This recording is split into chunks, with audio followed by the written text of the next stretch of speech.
Welcome to MarcusG.TV. I'm Chef Marcus Guiliano. I'm a chef on a mission. Jamie's with me today. Hello, everybody. And what's the question, Jamie? So this comes from, I'm not sure where it's actually coming from. It comes from YouTube. From I went YouTube. through my YouTube comments. Get a lot of comments on YouTube. We get about 400,000 views a month on YouTube. So tons and tons of comments. This was a really good comment that I pulled up because a lot of people can relate to this. Excellent. So the comment was, I'm in my last semester at Stony Brook University for Business, and one of my goals is to open a vegan restaurant. One of my questions is, do I have to have a culinary degree? I started out in community college for business and was one of the best decisions I made, and then transferring.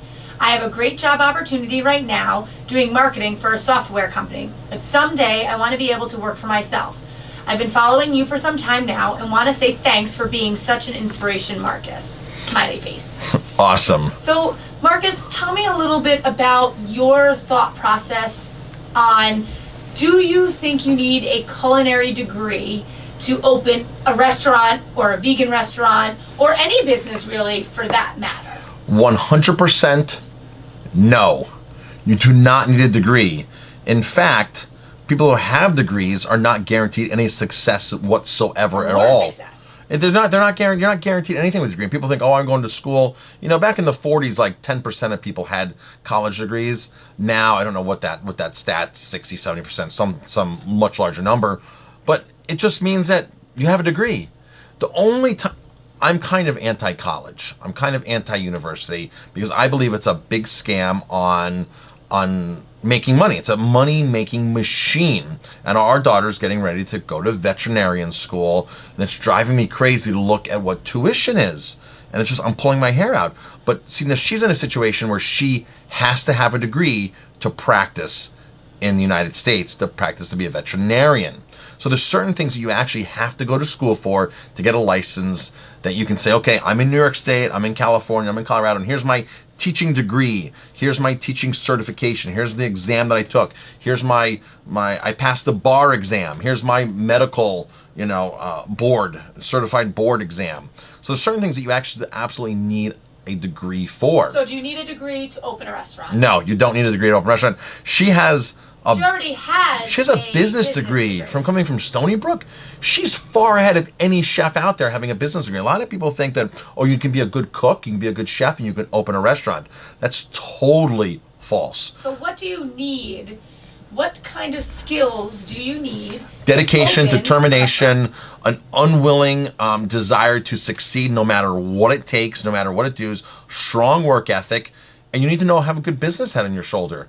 Which it sounds like she does, right? Because she has a business degree, so she understands business. But what... I started, my first year was all in business. I took accounting 101, accounting 102. I took the business course, I took business marketing, and then I rolled into my culinary degree from there. But I got to tell you, the stuff that I learned in culinary school is obsolete right now. It's not the stuff I've learned in culinary school I don't use today. I don't think I've very rarely ever used that. In fact, when I graduated school and got my first job, my second job, my third job, my fourth job, my fifth job, nobody ever asked me about my degree. Nobody ever asked me to see my degree. All they said, they looked at my resume and said, wow, you've worked at the Broadmoor, you've worked at the Greenbrier, you've worked for Pierre Kaufman at La Claire, you've worked here, you've worked there. That's all they wanted to know. They could care less about my piece of paper. In fact, I don't even think I ever got a hard copy of my degree. In fact, I didn't. I know I didn't.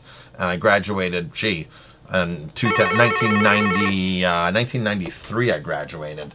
So, office line is ringing. You want to answer that? Yeah. Well. Nobody. False alarm. So that's the second line when it rings. That's actually the office phone. So it's like somebody who actually knows us has that phone number.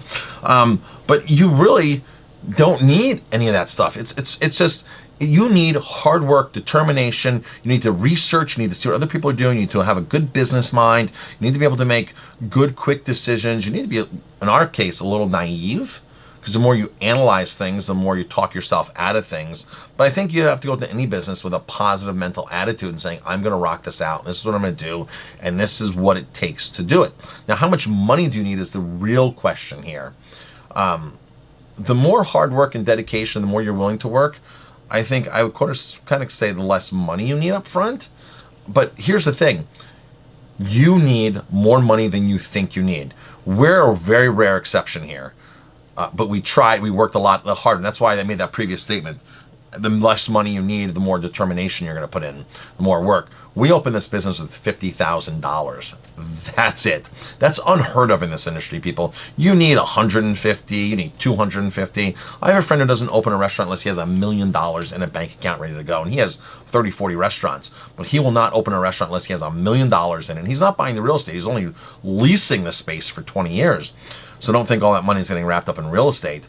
I know other restaurateurs who only do deals, only open restaurants when they have the real estate attached, because that's value. That's the added value of having the restaurant. We own our real estate. It took us 3 years to buy the building to get a mortgage.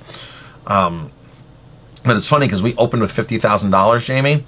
And what do we, in liquor inventory, what do we run? Oh, about 40, 45. 45,000 in liquor inventory alone Wine, here. beer, and liquor. So of course, we started this operation and we built it slowly. We didn't do everything overnight.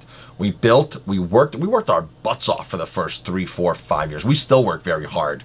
I don't bust my ass in the kitchen every night. Jamie, you like to bartend. I love working, so. You love to bartend, you love being out there, and the guests love seeing you out there. But it's not because you have to bartend every night. No. You don't bartend every night, you bartend a couple nights a week because we're involved in business. I have, a sports coat on. I'm going to go downstairs now. It's almost 5 o'clock. I'm going to go downstairs and schmooze with the guests. I'm going to do wine service. I'm going to talk about wine. I'm going to talk about things that we're doing. I'm going to engage with guests as well as maybe do some other miscellaneous things. But I don't have to. It's not the point where I actually have to cook every single night. But in the first 3 years, 4 years, 5 years, that was the reality of opening the doors every day, was me walking into the kitchen and doing that so this restaurant could open. And in the beginning, if I would have paid a chef $35,000, $45,000, I wouldn't have made it. I wouldn't have had enough money. Just that's the bottom line. So that's why I'm saying you have to be the less money you have, the more work you have to put in. If I had an extra $200,000 in the beginning, it would have been no problem to sit on there and have enough in the bank and have enough ride to keep going and going and going. And a lot of restaurateurs or experienced restaurateurs know that I'm going to open the door, and I'm not going to see any profit in this business for 2 years, 3 years, 4 years, 5 years. And so they're going to have all this extra money in the bank. And that's why a certain restaurateur will take $1 million or $500,000. We're in our 14th year. And what was it, like 4 years ago, we actually started putting money really back into the business. We bought a new walk-in cooler. We bought new ovens. We bought new refrigeration in the kitchen. It was really nice all of a sudden to be able to say, hey, let's start putting back into the business. And honestly, some of the equipment we had that we bought when we opened when we were new, it was falling apart. 12 years later, it was falling apart. We just replaced all of our kitchen refrigeration this last year, and there was one piece that was 13 years old. And we didn't buy it when we first opened. We bought it 5 months after we opened, when we absolutely had to have it in the kitchen as we were growing. So we built this and grew it as we went along. And I gotta be honest with you, where you're sitting right now in 2 months is gonna be totally transformed, because we're renovating the whole upstairs here in the office. It's gonna be something totally different than it is right now. And if that all goes well, hopefully next year we're gonna knock the kitchen out 16 feet and make the kitchen much bigger. Last year we bought a van, a 15-passenger van. We do winery and brewery tours and catering. We bought a 14-foot smoker that we take catering, and so it's a slow progression. If you don't have that money up front, don't think you need all that money up front. You just have to build as you go. It sucks to get in debt and to take those kind of loans out in the beginning, and all of a sudden get choked from loans that are $250,000 to investors. One of the biggest things here is not many people actually put their own money into their own restaurant. They actually get investors, and they get other people to give them money. And I think that's the one and most important thing, is setting up the right agreement with these. I see some people that get into business and they have 3, 4 investors, 5 investors, or 1 investor, and he wants 10% back as far as interest, and he wants his money then. You have to understand, if you're opening a restaurant and you're getting somebody who's going to invest in you, they have to understand that this is not a investment that they're going to be able to brag and make money about. It's an investment that they're going to brag and to be a part of. Hey, I'm part owner of that restaurant. I'm the investor in that restaurant. Not looking at their statements and saying, well, where's my return? Where's my return? Because I got to tell you, this is the hardest business to make money in. It's the hardest business for investors to get their money back in. And if you have an investor that wants to see a business plan, don't even bother approaching that investor. It takes a very unique investor to invest in restaurants. They have to believe in you as the operator. They have to believe in the mission. And hopefully if you've done something before, they can see you've proven yourself. It's easier for me to get money now that we've been here 14 years than it was 14 years ago for me to get money before I could actually prove myself that I could hold a sustainable business.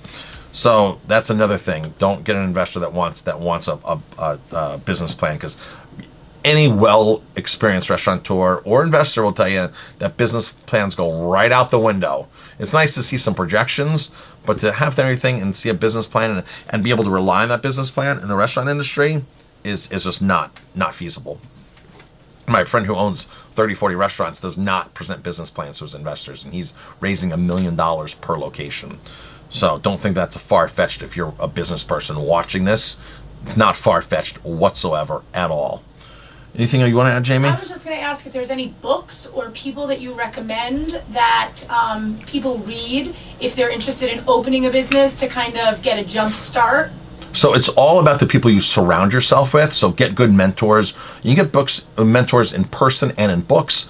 Some of the books that we like, Jamie, of course, we have a book, 50 Mistakes Restaurant Owners Make, and that was the website, 50mistakesrestaurantownersmake.com. There's a group out there called, or online community called, restaurantowner.com, which is fantastic, great resources. Keep reading business books, keep reading marketing books, keep reading self-improvement books, keep reading motivational books. Everything from Anthony Robbins to Grant Cardone to Ty Lopez to Brian Tracy, to all of those people, to keep yourself motivated and moving forward and on the right track. Because I got to tell you, you're going to have a bad month, a bad week, a bad 6 months, and you're going to think, oh my gosh, my business is failing, this and that, and your mind is going to start going downhill. You need to be 100% focused, determined, and moving forward. And by reading those books, you can see my books on the bookshelf here. This is a fraction of the books that I actually own. You need to get remotivated, reignited, watch a YouTube video, watch people that are very successful, that are talking specifically business, and how to market your business. The one thing that most restaurateurs need to understand is that you guys are in the marketing business. Your food, your restaurant is secondary. You have to wake up every day and say, if I'm not marketing my business, who is marketing my business for me? Do I have a marketing manager? Do I have a firm that I hire? Do I have an office person? Or is it me marketing? I see a ton of great chefs that are so anti-marketing. I don't advertise. I don't have to advertise. And a lot of those people that have said that over the years are out of business. They're not in business. They're flat out closed. You have to market your business. If you don't market your business, somebody else is going to market their business to your guests, and you're going to lose them. There's only so many guests you're going to retain from great food and great service and great location. That's the bottom line. Market. I like to call myself a marketing maniac. Anything else? That's the rundown, right? Go to 50mistakes.com. Check things out over there. There's a lot of really good information over there. Email me if you have any questions, help@50mistakes.com. You can buy the book online on Amazon, on Kindle, 50 Mistakes That Business Owners Make. It's geared towards restaurant owners, but really any business can go on there and really get a lot of really valuable information on there. So I'm Chef Marcus Guiliano. And Jamie. Thanks for watching. If you like our videos, please hit like, subscribe to our channel, and definitely pass it on.